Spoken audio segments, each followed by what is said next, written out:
we're starting to get a little spicy. In my opinion, Chris Paul. The Suns have made it clear that they're going to be shopping him after they have struggled to find playoff success.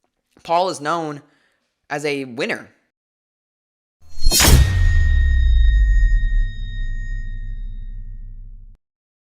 In those clips that you see right there, I talked about how if the Spurs are available to make a way and trade and acquire Chris Paul, I talked about that they should jump on that opportunity if it presents himself. Well, a few days later, we were getting reports that Chris Paul has been completely waived by the Phoenix Suns from Chris Haynes, but we're also hearing that maybe they're trying to restructure a deal. They're trying to find a trade partner. Shams, Woj, Haynes, they're all jumping in on this report, and we're trying to figure out what the legitimate move is going to be for Phoenix. But no matter what the situation is, unless the Suns bring him back on a cheaper deal, it sounds like he's not going to be a Phoenix Sun by the start of next season. Whether he is waived to the free agent market or traded, he's going to be gone. So let's sit down. How can the Spurs acquire Chris Paul?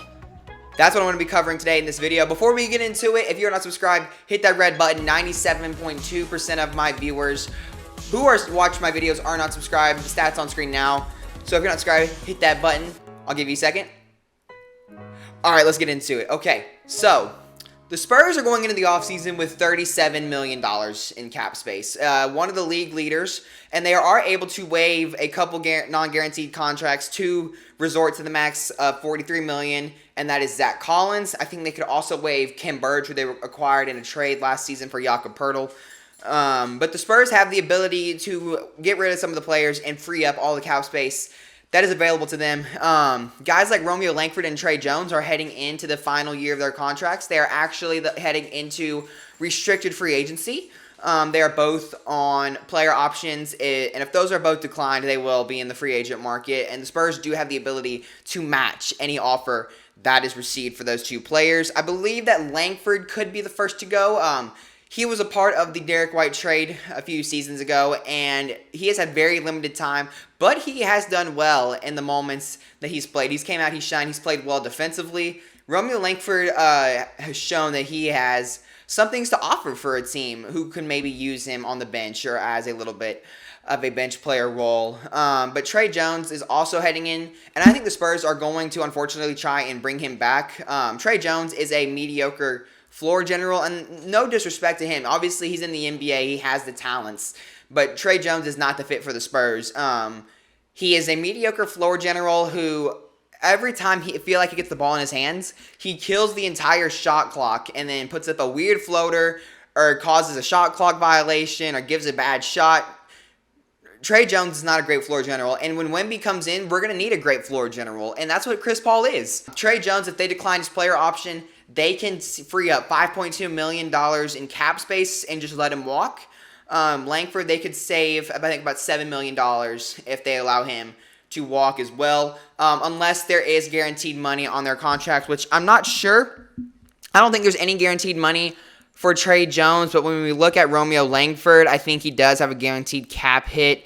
His qualifying offer is $7.7 million, and I think no matter what, the Spurs would pay that unless they send him away via a trade. Who knows? He could maybe be involved for a trade for Chris Paul. But the Spurs have the ability to sign Paul no matter what, whether they waive guys to free up cap space or if they just run with the situation they got, because $37 million is a lot of money to spend. So what does a deal for Chris Paul look like? Well, it has to be realistic because you don't want to pay Chris Paul $80 million, $100 million for like 4 or 5 years, because as much respect as I have for Chris Paul, he does not have that much time left in the league. He's 38, so he is not going to have anything of what he once was. He's past his prime, but he is still a mentor. He is a winner. He provides winning basketball, and that's what he's done since he's entered the league. And he plays great on both ends of the floor, and he's an amazing floor general, and that's what Wemby needs. It could be such a fun start to Wemby's career if Chris Paul is his floor general, and he could really speed up the Spurs' process of their rebuild. So, what does a realistic deal for Chris Paul look like? Well, I'm looking for somewhere in a short-term deal. Like I said, Paul does not have much time left, so you don't want to sign him to a long-term deal where you're paying him 2 to 3 years after he's retired.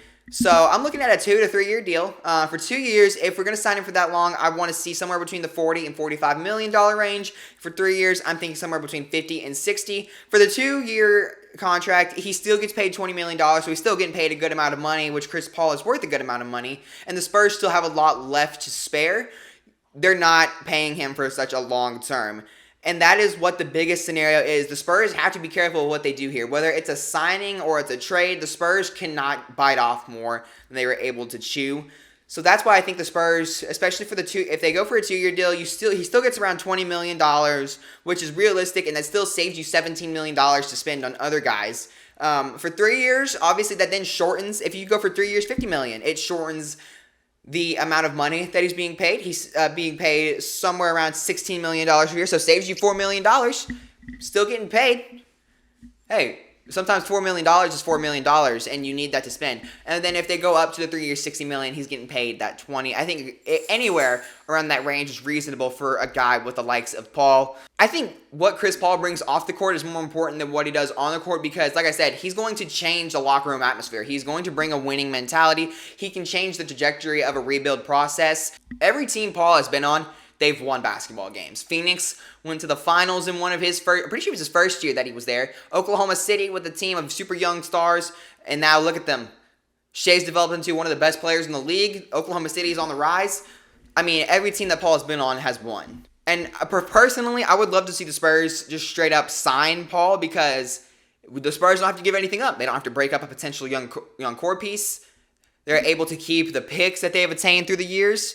But if a trade happens, this is what, in my opinion, I think it should look like.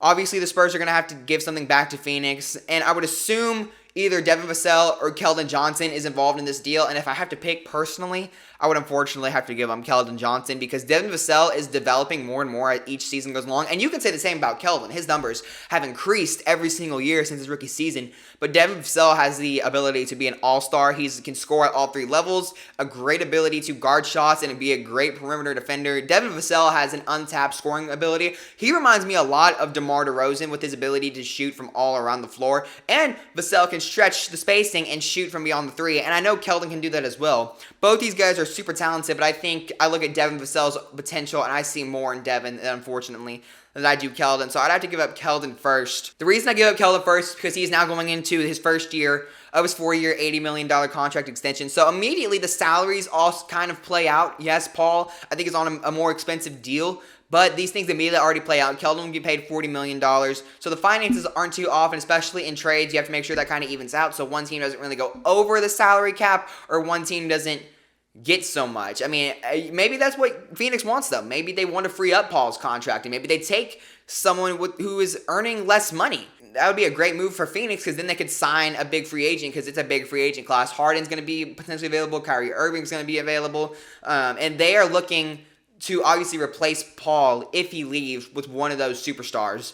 So, who knows? I think it makes sense for Keldon to be one of the first guys off the board if they try to trade for Paul because the salaries even out. But if Phoenix wants to just free up cap space, then obviously maybe they would just start with the waiving of Chris Paul. Now, obviously, we'd have to give him probably some of the younger pieces, and Jeremy Sochan is untouchable, first of all. Let's go ahead and get that out of the way, but I could see for like salary cap fillers, I could see something like Zach Collins being traded. Trey Jones can be involved in a sign and trade, but I do think, unfortunately, we could see either possibly Malachi Branham or Blake Wesley sent along in that deal, and Malachi Branham showed a lot of potential. The former Buckeye led all rookies in scoring in the month of February, and he was able to score from all three levels, and he just gets buckets, man. Malachi Branham has a lot of potential, and if Chris Paul mentors Malachi, he could be great for years to come.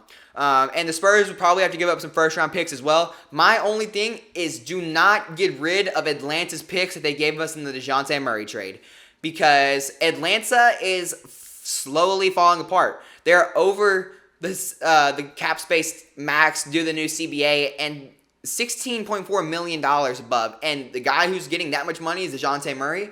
He could be the first to go. John Collins could be the first to go. The Spurs have so much potential in Atlanta's picks if they decide to start moving on. If the Hawks don't win anything soon in the next few years, Trae Young could be traded, and those picks that are unprotected become more and more and more valuable as they're just our picks. If the Hawks get the first overall pick in a few years and they're terrible, at 2026, that pick's ours. We get the first overall pick.